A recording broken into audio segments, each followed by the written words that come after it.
மோசடி வழக்கில் சிக்கிய மா. சுப்பிரமணியன் அதிரடி கைது. திமுகவுக்கு அடுத்த அதிர்ச்சி.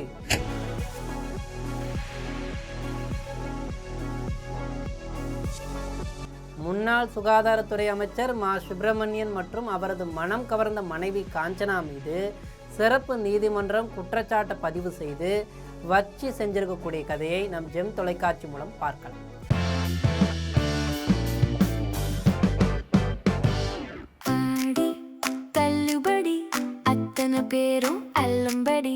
ஆறு முதல் 60% வரை ஆடி தள்ளுபடியுடன் சூப்பர் சரவணா ஸ்டோர்ஸ், சென்னை, மதுரை, கோவை. அரசுக்கு ஒரு சொந்தமான சிட்கோ நிலத்தை போலியான ஆவணங்களை பயன்படுத்தி அபகரித்த வழக்கில் முன்னாள் அமைச்சர் மா. சுப்பிரமணியன் மற்றும் அவரின் மனைவிக்கு எதிராக குற்றச்சாட்டை பதிவு செய்து சென்னை சிறப்பு நீதிமன்றம் அதிரடி உத்தரவிட்டிருக்கு. இதன் பின்னணியை அலசி பார்த்தரலாம். சென்னை கிண்டியில் உள்ள தொழிலாளர் காலனியில் எஸ்கே கண்ணன் என்பவருக்கு ஒதுக்கீடு செய்த சிட்கோவின் நிலத்தை திமுகவை சேர்ந்த முன்னாள் அமைச்சர் சுப்பிரமணியன் சென்னை மாநகர மேயராக இருந்தபோது தனது அதிகாரத்தை தவறாக பயன்படுத்தி முறைகேடான ஆவணங்கள் மூலம் தனது மனைவி காஞ்சனாவின் பெயருக்கு மாற்றம் செய்திருப்பதாக சைதாப்பேட்டையைச் சேர்ந்த பார்த்திபன் என்பவர் உயர்நீதிமன்றத்தில் வழக்கு தொடர்ந்திருந்தார். 1995 சுப்பிரமணியன் தனது மனைவி காஞ்சனா பெயரில் அந்த சொத்தை கண்ணனிடமிருந்து வாங்கியதாகவும் பின்னர் சிட்கோ உரிமை மாற்ற நடவடிக்கையின் போது கண்ணன் கையெழுத்திட்டதாக கூறப்படும் ஆவணங்கள் மற்றும் குடும்ப அட்டை உள்ளிட்ட ஆவணங்களை பயன்படுத்தி காஞ்சனா கண்ணனின் மகள் என காட்டி உரிமையை மாற்ற முயன்றதாகவும் குற்றச்சாட்டு இருக்கிறது. இந்த வழக்கை விசாரித்த உயர்நீதிமன்றம் பிறப்பித்த உத்தரவோட அடிப்படையில் மா. சுப்பிரமணியன் மீது மோசடி, கூட்டுச்சதி, ஊழல் தடுப்பு பிரிவு உள்ளிட்ட சட்ட பிரிவுகளில் கீழ் சிபிசிஐடி போலீசார் வழக்கு பதிவு செய்தாங்க. இந்த வழக்கு சென்னையில் உள்ள சட்டமன்ற நாடாளுமன்ற உறுப்பினர்கள் மீதான வழக்கை விசாரிக்கக்கூடிய சிறப்பு நீதிமன்றத்தில் விசாரணை நடைபெற்று வருது. 2006-2011 காலகட்டத்தில் சென்னை மேயராக இருந்தபோது அந்த குடியிருப்புக்கு சொத்து வரி மதிப்பீடு, மின் இணைப்புகள் உள்ளிட்ட காஞ்சனா பெயரில் பெறப்பட்டு குடியிருப்பை சட்டபூர்வமாக முயற்சி செய்ததாக போலீஸ் குற்றம் சாட்டியிருக்கு. இந்த நிலையில் இந்த வழக்கில் குற்றச்சாட்டு பதிவு தள்ளி வைக்கப்பட்டது. இதனை எதிர்த்து மா. சுப்பிரமணியன் தொடர்ந்த வழக்கை விசாரித்த சென்னை உயர்நீதிமன்றம் அவரின் மனுவை கடந்த ஆண்டு மே மாதம் தள்ளுபடி செய்தது. இதனையடுத்து குற்றச்சாட்டு பதிவு செய்யாமல் விசாரணை தள்ளி வைக்கப்பட்டு வந்தது. இந்நிலையில் வழக்கில் ஏமாற்றுதல், போலி ஆவணங்கள் தொடர்பான பிரிவுகள், கூட்டு சதி மற்றும் ஊழல் தடுப்புச் சட்டத்தின் பிரிவுகள் சேர்க்கப்பட்டன.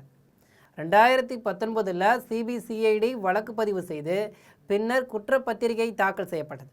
வழக்கு சென்னை எம்பி, எம்எல்ஏக்களுக்கான சிறப்பு நீதிமன்றத்தில் நிலுவையில் இருந்தும் வந்தது. அவர் தரப்பில் இந்த வழக்கு அரசியல் காழ்ப்புணர்ச்சியால் போடப்பட்டது, அந்த இடத்தை 1998க்கு முன்பே வாங்கியதாகவும் தாம் வாங்கியதால் சிட்கோவுக்கோ அரசுக்கோ எந்த இழப்பும் ஏற்படலை என்றும் வாதிடப்பட்டிருக்கு. வழக்கை ரத்து செய்ய வேண்டும் என்று உயர்நீதிமன்றத்தில் கோரவும் பட்டது. 2025 மார்ச் 28 அன்று சென்னை உயர்நீதிமன்ற வழக்கை ரத்து செய்ய மா. சுப்பிரமணியன் தாக்கல் செய்த மனுவை தள்ளுபடி செய்தது.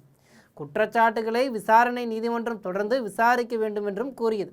பின்னர் 2025 மே மாதத்தில் சிறப்பு நீதிமன்றம் அவர் நேரில் ஆஜராக வேண்டும், ஆஜராகவிட்டால் குற்றச்சாட்டு பதிவு நடவடிக்கை மேற்கொள்ளப்படும் என்றும் உத்தரவிட்டதாக செய்தி வெளியானது. இந்நிலையில் சிறப்பு நீதிமன்ற நீதிபதி சஞ்சய் பாபா முன் வழக்கு விசாரணைக்கு வந்துச்சு. அப்போது முன்னாள் அமைச்சர் மா. சுப்பிரமணியன் மற்றும் அவரின் மனைவி காஞ்சனா ஆகியோர் நேரில் ஆஜராகியிருந்தாங்க. அவர்கள் மீதான குற்றச்சாட்டுகளை நீதிபதி வாசித்து கூறினார். இதற்கு பதிலளித்த மா. சுப்பிரமணியன் மற்றும் அவரின் மனைவி தங்கள் மீதான குற்றச்சாட்டுகளை மறுப்பதாகவும் இது முற்றிலும் தவறு எனவும் ஆணித்தனமாக அடித்து சொல்லியிருக்கிறாங்க. இதனையடுத்து இருவர் மீதான குற்றச்சாட்டுகளை பதிவு செய்த நீதிபதி வழக்கின் சாட்சி விசாரணை ஆகஸ்ட் 31ஆம் தேதிக்கு நடைபெறும் என்று வழக்கு விசாரணை அன்றைய தினத்துக்கு தள்ளி வைப்பதாக உத்தரவிட்டார். கூட்டு சேர்ந்தோம் வளரத்தானோ, என்னை மட்டும் கீழே வீழ்க்கவா, கணக்கு புத்தகத்தில் பொய்களை எழுதி என் உழைப்பின் அறுவடையை திருடி கொண்டாயே, லாபத்தில் பங்கு கேட்டவன் நீ, நஷ்டத்தின் படியை என்மேல் போட்டாயே, வார்த்தையில் நேர்மையில்லாத உனக்கு வணிகம் ஒரு போலி வேடம்தானா, இந்த வரிகளுக்கு ஏற்ப மா சுப்பிரமணியன் தவறு செய்திருந்தால் கைதாவாரா என்பதை பொறுத்திருந்து பார்க்கலாம். இதுபோன்ற செய்திகளை உடனுக்குடன் தெரிந்து கொள்ள நம் ஜெம் தொலைக்காட்சியுடன் எப்போதும் இணைப்பில் இருங்கள்.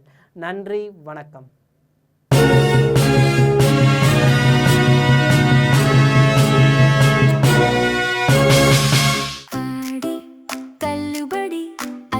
பேரும் அல்லும்படி 6 முதல் 60% வரை ஆடி தள்ளுபடியுடன் சூப்பர் சரவணா ஸ்டோர்ஸ், சென்னை, மதுரை, கோவை.